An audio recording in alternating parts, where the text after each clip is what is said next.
চৌঠা জুন মঙ্গলবার দেশজুড়ে 543টি লোকসভা আসনের গণনা। এই শেষবার দেশে 543টি লোকসভা আসনের গণনা হবে গোটা দেশ জুড়ে একসঙ্গে। আগামী লোকসভা নির্বাচনে আসন সংখ্যা বেড়ে দাঁড়াবে 728। এ রাজ্যেও 2024 লোকসভা নির্বাচনের পরিপ্রেক্ষিতে 42টি আসনের গণনা হবে রাজ্যের 55টি গণনা কেন্দ্রে। নিরপেক্ষ ও শান্তিপূর্ণভাবে গণনার কাজ সম্পন্ন করতে এবং গণনা কেন্দ্রগুলির নিরাপত্তায় একাধিক পদক্ষেপ করেছে নির্বাচন কমিশন।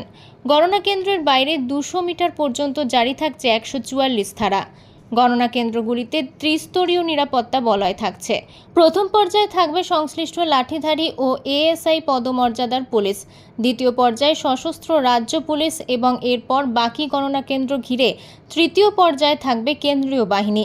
রাজ্যের 55টি গণনা কেন্দ্রে নিরাপত্তায় মোতায়েন করা হয়েছে 92 কোম্পানি কেন্দ্রীয় বাহিনী। বাহিনীতে থাকবে 2525 জন রাজ্য পুলিশ। গণনা কেন্দ্রে প্রতি বিধানসভা পিছু একজন করে পর্যবেক্ষক থাকবেন, অর্থাৎ 294টি বিধানসভা কেন্দ্রের জন্য 294 জন গণনা পর্যবেক্ষক থাকবেন। গণনা কেন্দ্রে শুধুমাত্র পর্যবেক্ষকরাই মোবাইল ব্যবহার করতে পারবেন। এর পাশাপাশি সমগ্র গণনা কেন্দ্র সহ তার চারপাশ সিসিটিভিতে মোড়া থাকবে। গণনা কেন্দ্রের ভিতর ওয়েবকাস্টিং হবে না, থাকবে সিসিটিভি। পোস্টাল ব্যালট গণনার ক্ষেত্রে শুধুমাত্র একবারই নির্দিষ্ট ওটিপি দেখার জন্য মোবাইল ব্যবহার করবেন সংশ্লিষ্ট রিটার্নিং অফিসার বা অ্যাসিস্ট্যান্ট রিটার্নিং অফিসার। এছাড়াও গণনা কেন্দ্রের মধ্যে আর কেউই মোবাইল ব্যবহার করতে পারবেন না। গণনা কেন্দ্রে প্রবেশ করতে গেলে একমাত্র সাদা কাগজ ও পেন ছাড়া কোনো কিছু নিয়ে প্রবেশ করা যাবে না। যদি মোবাইল কারোর কাছে পাওয়া যায় তাহলে কেন্দ্রীয় বাহিনী তা বাজেয়াপ্ত করবে এবং নির্বাচনী নিয়ম অনুযায়ী তার হাজতবাস অথবা জরিমানা হতে পারে। কোনো সরকার পোষিত স্কুলের শিক্ষক, সাম্মানিক সরকারি ভাতাপ্রাপ্ত কর্মী, চুক্তিভিত্তিক সরকারি কর্মী গণনা কর্মী হতে পারবেন না। গণনা কেন্দ্রের কর্মীরা বাধ্যতামূলকভাবে বেতনভোগ সরকারি কর্মীই হবেন। সমস্ত গণনা কর্মীর নির্দিষ্ট সরকারি আইডেন্টিটি কার্ড থাকতে হবে।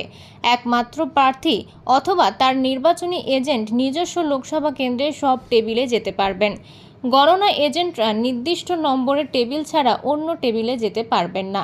গণনা কেন্দ্র থেকে একবার বাইরে বেরিয়ে গেলে আর কেউ ফের ভেতরে ঢুকতে পারবেন না। শুধুমাত্র অবজারভার ও রিটার্নিং অফিসারদের ক্ষেত্রে এই নিয়মে নিষেধাজ্ঞায় ছাড় রয়েছে।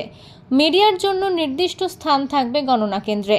গণনার যাবতীয় খবরাখবর দেওয়ার জন্য রাজ্য তথ্য ও সংস্কৃতি দপ্তরের সংশ্লিষ্ট আধিকারিক মিডিয়া কনক্লেভে থাকবেন।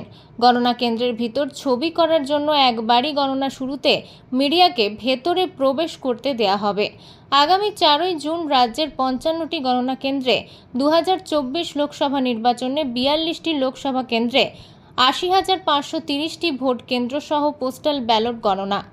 গণনা কেন্দ্রগুলিতে চলছে শেষ মুহূর্তের প্রস্তুতি। রাজ্যে 507 জন প্রার্থীর ভাগ্য নির্ধারণ করবেন 7.5 কোটির বেশি ভোটার। মোট ভোটার 7,60,10,006 জন। মোট প্রার্থী 507 জন।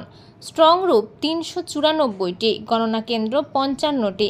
গণনার জন্য হল 418টি। গণনার জন্য মোট টেবিল 4,944টি। 507 জন প্রার্থীর ভাগ্য নির্ধারণে গণনার গড় 17 রাউন্ড। সবচেয়ে বেশি গণনা হবে 23 রাউন্ড শীতলকুচি ও দিনহাটা বিধানসভা কেন্দ্রে। সবচেয়ে কম ভোট গণনার রাউন্ড 9। দার্জিলিং লোকসভার চোপড়া বিধানসভা কেন্দ্রে ভোট কেন্দ্র 251। গণনার কাজের জন্য নিযুক্ত assistant returning officer 418 John.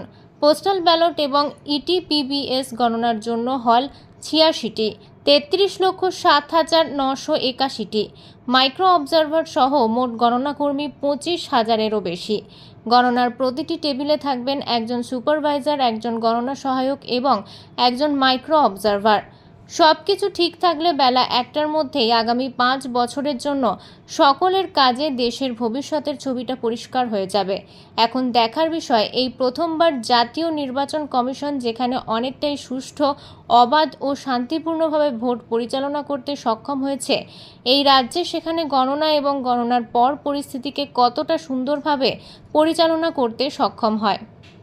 My colleague Shri Ganesh Kumarji, Honorable Election Commissioner on my right, and Shri Sukhbir Singh Ji Sandhu on my left, senior officials on the dais, all the friends from media, and all others who are connected to us through social media. A very warm welcome to all of you. इस press conference में आप सबका स्वागत है. Last we had met was on 16th of March, and now that was beginning of the poll, and now tomorrow is the counting, so close of the poll.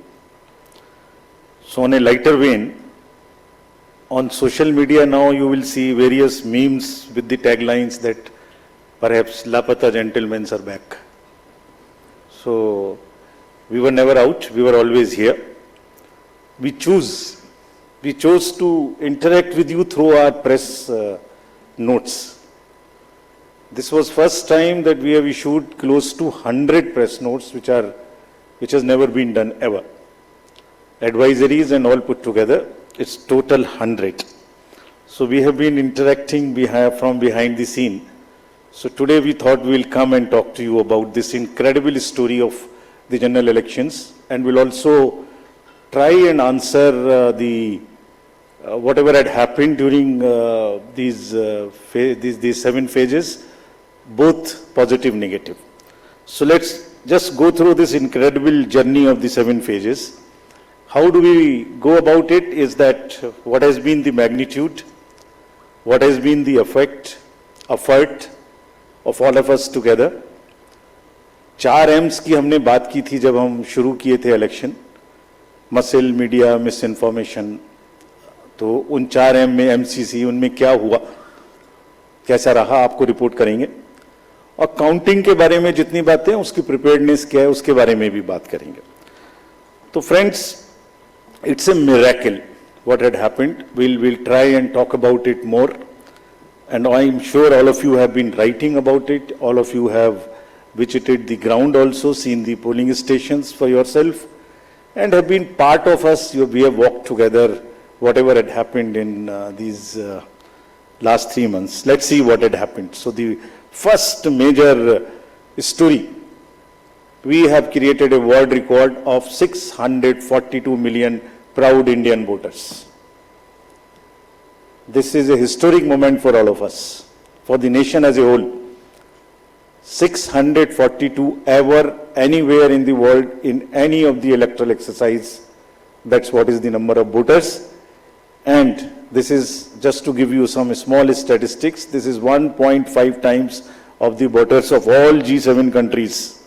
US, UK, France, Germany, Italy, Japan, Canada, all put together. We are comparing voters, not electors. And it is 2.5 times of the voters of 27 countries in the EU. Jahangir বাদশার report, JB news.